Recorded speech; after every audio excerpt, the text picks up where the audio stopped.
gone back and forth too long. for so long. Okay, here we have some chats coming through. No, it's fun though. I like it here. Hold on. You get to read these for me, please? Oh God. At least 12 Sharia courts in the UK. Sharia courts, okay. Muslim mayor after Muslim mayor. I don't see that as any different than Christian mayor after Christian mayor. Read it. Okay, sorry. And more draconian behavior by the police. But sure, they aren't a defeated people. You want to talk about draconian behavior by the police? Look at this country. And also, I don't see how the religion of a mayor is at all relevant to their job as a mayor, so long as they're not completely dictating their political views and what they're doing based on the religion. What? Really quick, what's draconian about the police in the United States? Police brutality, perhaps? I acknowledge that would occur, but is there widespread? Like, is this policy in the departments? I'm not saying majority of police commit police brutality, but in instances of police brutality, which are not like, there's more than one case of that occurring. There's a lot of cases.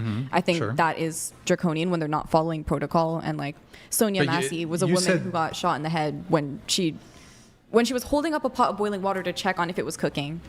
She got shot. Yeah, I saw that video. That was pretty disgusting, right? Yeah, that was a clear example of police misconduct. Right. And an unjustified. I think yeah, sure. I'm calling that draconian. Yeah, absolutely. I'm on board with you. There are absolutely instances of unjustified police killings, police brutality. There's no dispute there. Yeah, sure. But across the board, draconian police practices and laws, I'm not so sure. I'm not so sure either, but I'm talking about in cases where they're not. I'm talking about in cases where police are not following protocol, which again are not like one-off standalone events. There's many standalone events. Yeah, and I would join you. You would agree with me? I would join. Okay, good hold talk. on. I would join you in condemning instances of I'm glad you would. Police brutality or police overextending. Right. So I'm kind of calling that draconian, but okay, anyway. I'll happily bite the bullet on this one. No one, not on should we discriminate based on ethnicity and culture of immigrants. We have a duty to. Each nation has a duty to maintain cultural cohesion. So I guess this person just believes in like complete like ethnic nationalism for every country. No immigration, no diversity, nothing of that sort. Cultures should not even interact with each other, probably, according to this person. I mean, I'm not even really on immigration. I'm not really interested in that. I wouldn't be here. It would just be like the three white people here, according to this person. Well, I'm more so interested, like there's much more compelling arguments, at least in the United States, as it relates to immigration. And I would argue really even for Japan, for example. Right. It's not even an ethnic argument. That's like way down the list, like whatever. It's more so, what are the impacts of immigration? And other impacts, aside from ethnicity, like, I completely agree with you there. Like, even in the U.S., I think when you have like complete unchartered whatever, like let's let everyone in, that has adverse consequences for sure that we could both agree on, right? Yes. Yes. It's definitely adverse. Yes, that's why I'm kind of moderate when it comes to certain. Okay. Can I have you read this one for me? I live in Minnesota and I've witnessed the lack of assimilation from the Somali people we had the most. It's become the paradox of tolerance and they don't assimilate and it's a problem for both sides. I mean, I don't know much about like Somali people immigrating into Minnesota, but my guess is that they're refugees of some sort. And I would assume that their situation in Minnesota is probably better than their situation back in Somalia. Right.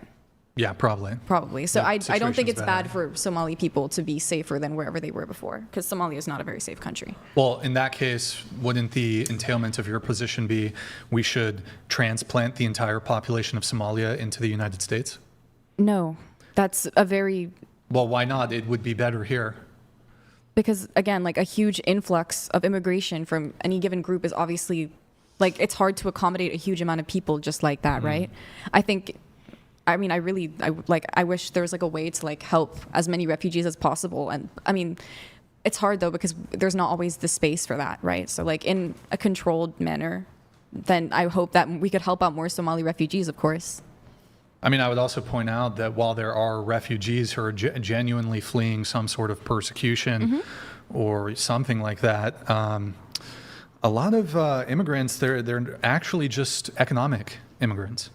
Okay. They're just here. I think people, they want to like move on from this topic in the chat. Yeah, probably. Right. Probably. I'm not trying to like drag it on. I want to let like everyone else have a chance to speak. We have some chats though coming through. Hasty George donated $200.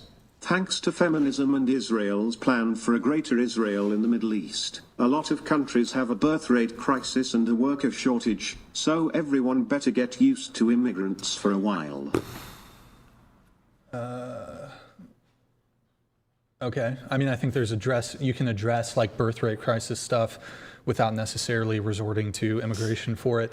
Thank you for the message, though. Oddism below the threshold.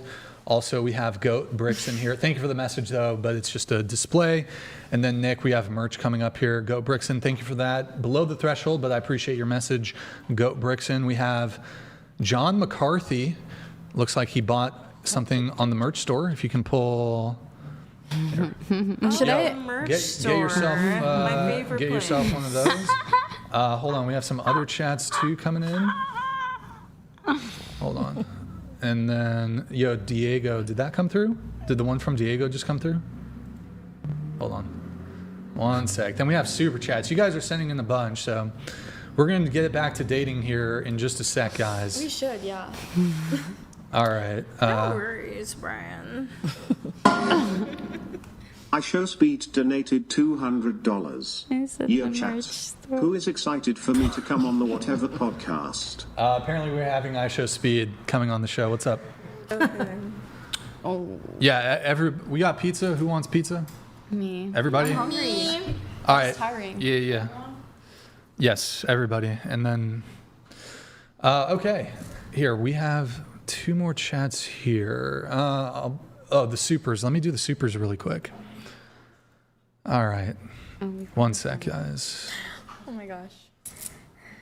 All right, guys, like the video if you're enjoying the stream. Got a little political there for a bit, but I'm sure I've pissed off the entire panel talking about politics here. Sorry, guys. It's her fault. Blame You kept Shona. asking me questions. Blame I her. swear. It's all her fault. It's all his fault. We already saw that. I had to wait 3 months to get my handgun. Oh, can you read these? You'll be reading these? In Washington, I had to wait 3 months to get my handgun after FBI and ATF checks. A criminal can rob a house and have a gun in 1 hour. How's your gun control working for you? I think that that means that we need more effective gun control methods if it didn't work for some criminal.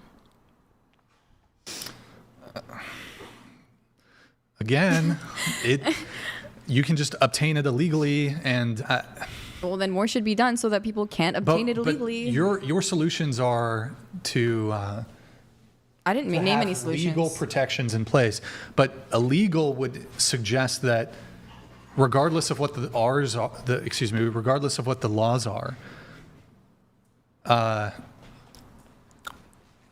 it wouldn't prevent somebody from getting a gun illegally. And I hope there's a solution. Are we having a mukbang? Can we? Okay.